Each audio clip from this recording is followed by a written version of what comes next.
Tous et bienvenue dans ce nouveau lundi boursier. On est aujourd'hui le 29 janvier 2024. J'espère que vous avez passé un très bon week-end et que vous êtes prêts pour cette nouvelle semaine de trading qui s'annonce extrêmement chargée en événements. On va voir ça tout de suite. On va commencer avec le calendrier économique. On a une grosse semaine, surtout au niveau des US. Alors aujourd'hui, on n'a rien du tout, mais à partir de demain, on commence avec la zone euro. Ce qui nous intéresse surtout, en tout cas ce qui m'intéresse, ça va être la partie US avec la confiance des consommateurs et les rapports JOLTS, donc les chiffres de l'emploi que la Fed prend en considération.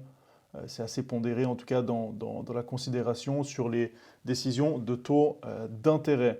Ensuite, le mercredi, on va avoir les décisions sur les fameux dits taux d'intérêt qui sont attendus sans changement. Donc on était avant à 5,5 points et on n'attend pas de changement à ce niveau-ci. Donc bien évidemment, si la Fed décide d'hausser les taux d'intérêt, ce qui est peu probable, mais ne sait-on jamais, il y aura un impact direct sur le dollar qui devrait monter et les actions qui devraient descendre.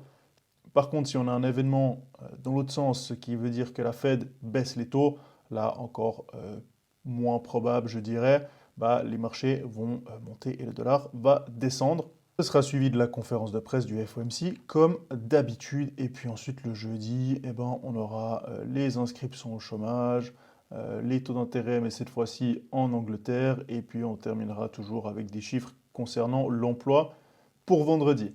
C'est déjà chargé de ce côté-là, mais là où ça l'est encore plus, c'est au niveau des actions américaines où on va voir notamment les Apple, les Microsoft, les Google, les Amazon qui vont publier leurs résultats cette semaine. Donc ça va être très chargé. On sait que ces entreprises ont un gros impact. Si les chiffres sont bons, ça devrait continuer à monter. Si par contre les chiffres sont mauvais ou les prévisions de vente future, on sait que c'est également important, c'est beaucoup pris en considération. Si les prévisions ne sont pas bonnes, on pourrait voir des marchés qui chutent, des marchés, on voit avec le Dow Jones à l'écran, qui sont sur des plus hauts historiques et qui, on a cru, rebaisser un petit peu, mais sont repartis à la hausse en fin de semaine passée. Donc une semaine très chargée, il faudrait être extrêmement attentif, encore plus filtrer les positions, et puis on verra, on sera de toute façon accroché aux événements économiques qui commenceront réellement à partir de mercredi avec les taux d'intérêt et les FOMC. Et puis il y a mardi, bien sûr, Microsoft qui va publier les résultats.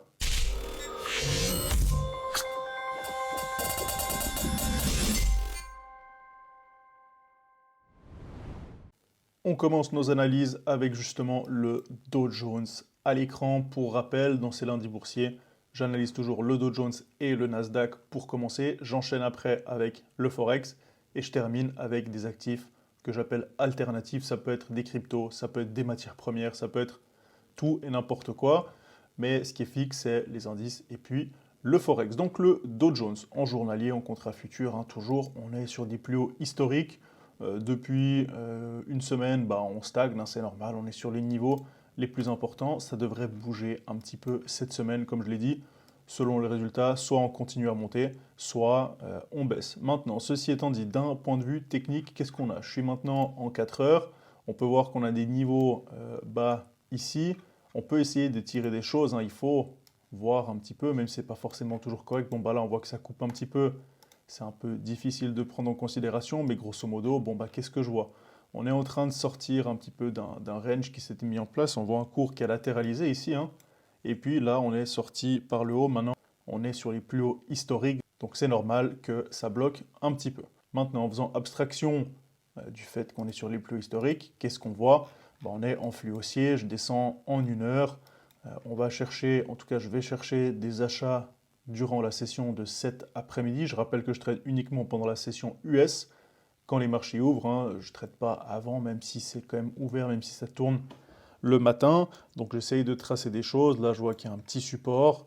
Est-ce qu'on peut avoir un canal? Non, ça n'a pas l'air très propre. Bon, ce que je vois, c'est qu'on est en flux haussier. On a une petite correction, on remonte. Donc là, c'est assez simple. Je vais tirer des droites, donc on a une petite zone ici qui est tout simplement les plus bas.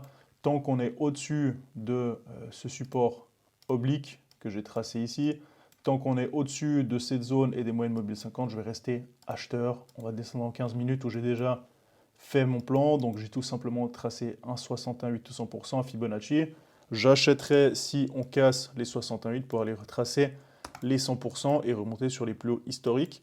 Si au contraire on rebaisse, eh ben, je pourrais acheter dans cette zone-là de support. Et puis si on est à casser, ben, j'attendrai un pullback pour potentiellement entrer en short. Maintenant, il faut voir, il faut quand même que la cassure soit propre et que j'ai quelque chose, on va dire, de correct. Attention aux fausses cassures, surtout aujourd'hui, sachant qu'on a des grosses news qui arrivent durant la semaine. Je ne serais pas étonné de voir un attentisme de la part des intervenants pour la séance d'aujourd'hui. En ce qui concerne notre ami le Nasdaq, alors lui, en journalier, on a une petite configuration bougie ici qui est quand même intéressante, hein, avec un rejet ici, une belle mèche, puis une bougie d'hésitation, et puis une baisse. Bon, à voir qu'est-ce qui se passe. On est là aussi sur les plus hauts historiques, hein. On a refait un léger plus haut historique. On a un dernier niveau ici qu'on pourrait revenir chercher, que je trouve assez intéressant. On va tout de suite descendre une unité de temps inférieure pour voir. Bon, bah, on voit qu'ici on tient les moyennes mobiles, on continue de remonter. À voir de nouveau ce qu'on va faire cet après-midi. On est toujours en flux haussier à ce niveau-ci, pas de surprise. Tu peux le voir aussi ici, on peut le voir, hein, j'ai fait mes plans. Bon, on a une petite zone ici, on a un point en haut là. On est en flux baissier en 1 heure par contre sur le Nasdaq, contrairement au Dow Jones où on était haussier, hein. On peut regarder aussi le S&P 500 qui est également haussier. Donc pour l'instant, le Nasdaq un peu à contresens des deux autres. J'ai mis en évidence cette zone-là. C'est très simple. Si cet après-midi, on vient casser cette zone, je pourrais acheter. Et puis si on bute dessus, si on a un signal de vente par ici, on a une convergence, hein, entre les plus hauts là, les plus hauts là. On est en flux baissier. Donc je pourrais tenter un short. Bien évidemment, il faut que ce soit propre et que j'ai un beau ratio. Et comme je l'ai dit, si on casse par le haut, bon bah j'achèterai éventuellement. À voir de nouveau, je descends une unité de temps inférieure, on verra, je peux peut-être tracer un Fibonacci, ou bien on voit qu'on a une sorte de figure, une sorte de W. Alors encore une fois, je ne suis pas très fan des figures chartistes, que ce soit les W, les épaules tête-épaule ou je ne sais pas quoi. Maintenant, bon, c'est là, c'est un argument en plus, mais ce n'est pas sur ça que je vais me baser pour trader. Je regarde plus les niveaux de prix que faire du chartisme et puis voir des figures qui sont la plupart du temps quand même assez, on va dire, subjectives. Passons au Forex avec la première opportunité qui est l'euro-dollar canadien.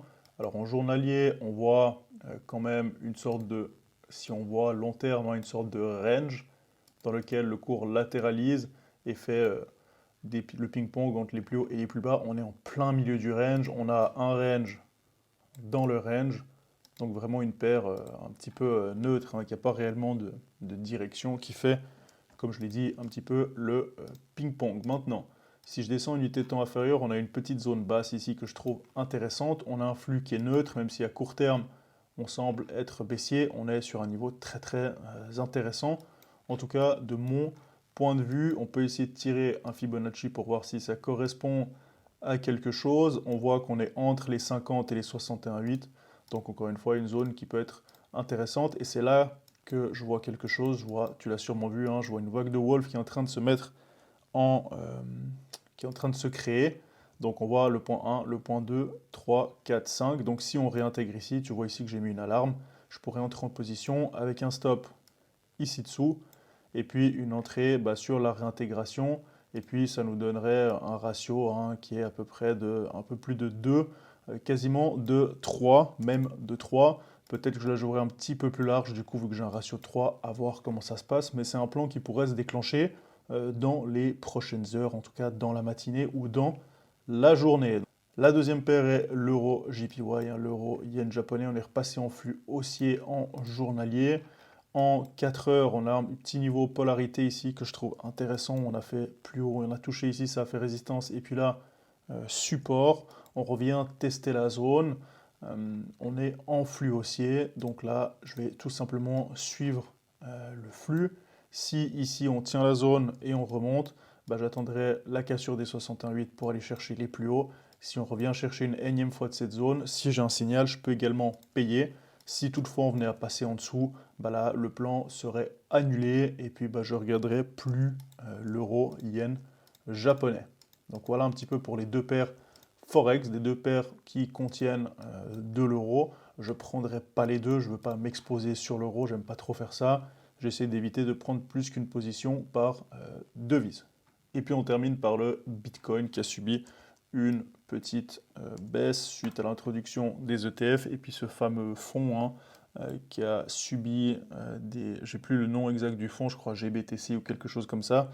Dites-le moi en commentaire si je me trompe, mais qui a subi pas mal de liquidations de la part des gens qui étaient à l'intérieur, en tout cas des gens qui ont retiré des fonds. Du coup, ils ont vendu pas mal de Bitcoin de leur côté, ce qui a eu un impact assez important.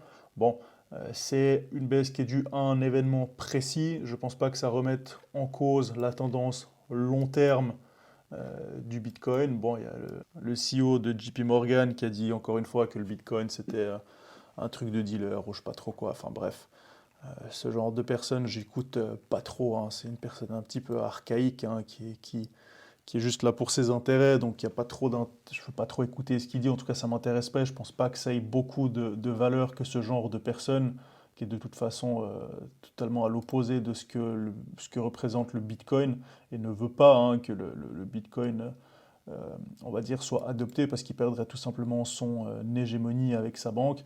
Donc voilà, peu d'importance sur ce qu'il dit. Je crois toujours au Bitcoin sur le long terme. Je fais du DCA et puis cette petite baisse était une bonne opportunité pour en accumuler un petit peu plus.